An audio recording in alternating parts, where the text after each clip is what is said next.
Hey, welcome back to my fingerstyle rhythmic jamming video series to give you a little bit of the skills to play just cool stuff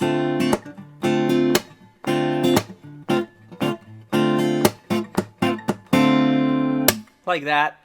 Let you jam with other musicians, add some percussion to your guitar playing, accompany yourself as a singer-songwriter. So many uses for this stuff, and it's super fun to play. So this is part 5 of a couple of videos. I broke them up into many videos because I don't want you binging them all and just going right to the end. Take your time with each one. We're learning a different skill in each one, and each next video would build upon that and make it a little bit more complex. So you can check the previous videos out there. We're going to go ahead and do a small review and then jump into the new stuff. If you want to see any of this rhythmic notation in tab or PDF, it's at the PDF below, so you can hopefully get some value out of that. If you want to hold it in your hands or see it on the page, we're just going to work from the video for right now. To review, we started with a basic backbeat, a chord grab, and a backbeat. Then we went to a chord that was broken up into bass chord. And 3. And 3, 4.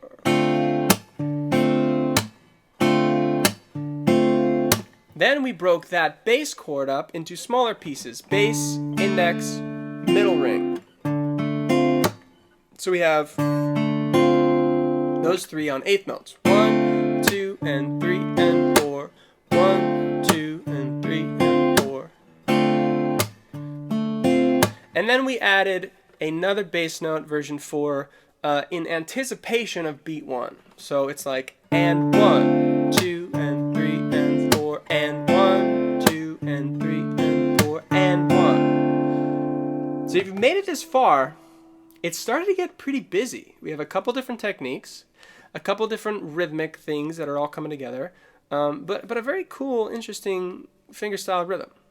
What we're going to do now is we're going to add one more sort of new technique that's based on stuff we've done in the past, but we are going to fill out all the 8th notes. There's one 8th note that we're not playing.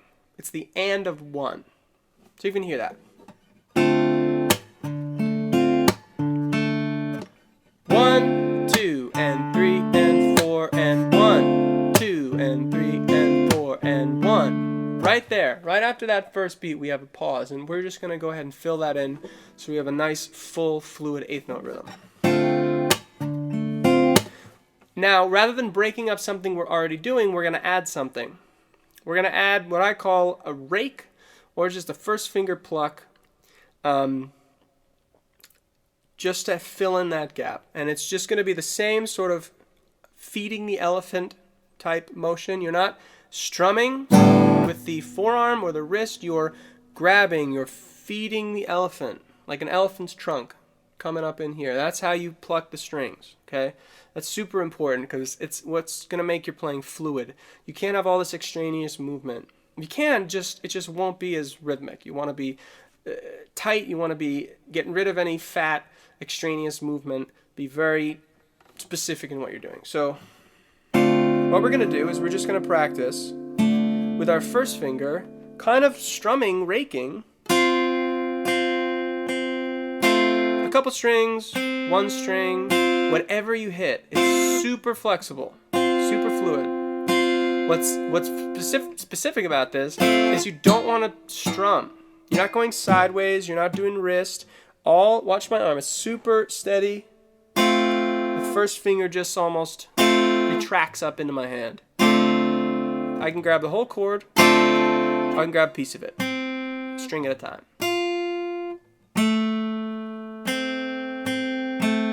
Doesn't have to be specific. Again, it could be any string, any little sets of string. All we're going to do is we're going to add a little bit of extra motion and movement with that on the and of 1. 1 and. 1 and. And again, I'm not going to hit the same string each time because it's very fluid. 1 and. 1 and. 1. It almost to me sounds like a delay. Like bum, bum. Like you have an echo machine on your guitar. Missed it. Missed it again. There it is. So the fact that you might only hit one string or two strings and not the whole chord is actually a good thing. Because if you think about it as that echo idea, an echo in nature and usually in plugins and delay pedals and all that stuff is not a perfect recreation of the signal of the sound. So if you're almost playing a pared down echo of that chord,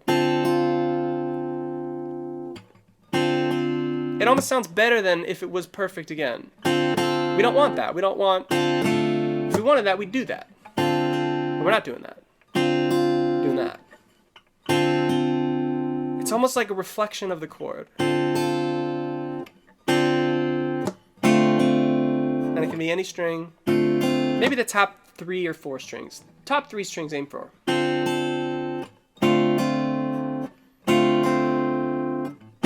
And again, it's all just right here. There's no wrist. There's no strum. It's not... I'm not trying to strum in there. It's all right here.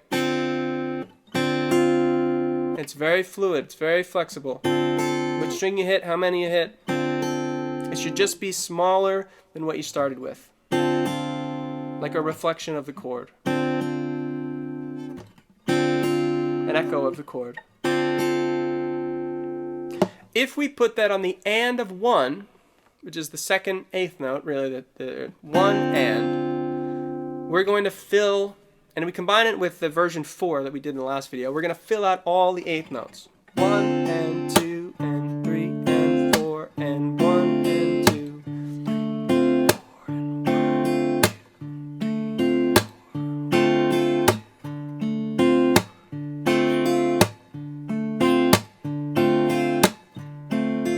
It's so cool. I think it's one of my favorite moments in this kind of journey of the fingerstyle is that just it's got this shine, it's got this beauty. It's such a cool little moment. Let's slow it down a lot. 1 and 2 and 3 and 4 and 1 and 2 3 4 1 and 2 3 4 1 2 3 4 1 2 3 4. We're playing all the eighth notes. 1 and 2 and 3 and 4 and 1. It's very full. And 3 and 4 and 1 and 2 and 3 and 4. 2 and 3 and 4. What's cool about this is as you get more of these things together, different techniques, different sounds, different beats, different eighth note combinations, you can start to combine them in different ways. So maybe you love this, right? You could play this for 1 and 2, 3 and 4. You could make it a more prominent piece of the rhythm. 1 and 2, 3 and 4. 1 and 2, 3, 4. Bass chord reflection.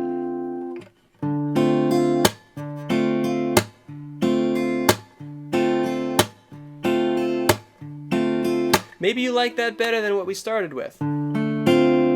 Two different sides of what I think of as the same coin. It's up to you to pick how you like it, how you think it sounds the best, right? So the way that I've notated in the tab is with kind of everything together.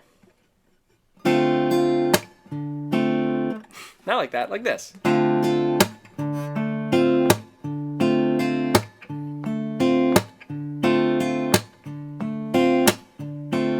So fun to play, so percussive.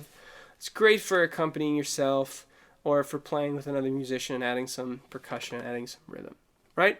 And of course you can, you can change these around, you can move them around, you can apply them to your own playing. Now that we have all the eighth notes full, we're playing something on each eighth note. We're going to talk a little bit about dynamics, which is something that we didn't talk about up until this point. A general rule, just very broad strokes, a general rule for dynamics in playing is that the strong beats, or the louder ones, are your quarter notes, your downbeats, your foot taps, where you feel the tempo to be, and your lighter, weaker beats are in between that. So that could be eighth notes or 16th notes or triplets or something else. Right now we're really just playing eighth notes. So what we have is 1 and 2 and 3 and 4 and. What you want to aim for and begin thinking about as you get more comfortable with these rhythms and different stuff is having that heaviness on the downbeat, the quarter note, the 1, 2, 3, 4, and that lightness, that just like a pumping that along a little bit more on the up beats, the ands, right? So it's 1 and 2 and 3 and 4 and 1 and 2 and 3 and 4. So that's what you want to aim for. 1 and 2 and 3, 4 and 1, 2, 3, 4, 1, 2, 3, 4. When I do it right, the 1, 2, 3, 4 really pops out, really grabs your ear, and the ands all between that, just I imagine like just kind of giving it a little bit more. You're giving that rhythm, just keep going on over there.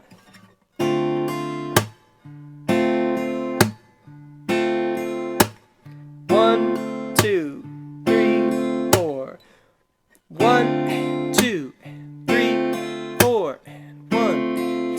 It gives it this chugging, this really cool thing. That's what dynamics is. That's what feel is. It's where you add something more than just playing them, the notes in time and playing the right notes. So that's kind of another level up. It's a little bonus for this round because it's something we haven't talked about before, but it's a really cool part of getting this to sound great. Focus on the heaviness of those quarter notes, those downbeats, and the lightness of the upbeats, the in-betweens, the ands. To review, we have every eighth note filled out. Here's our rhythm. 1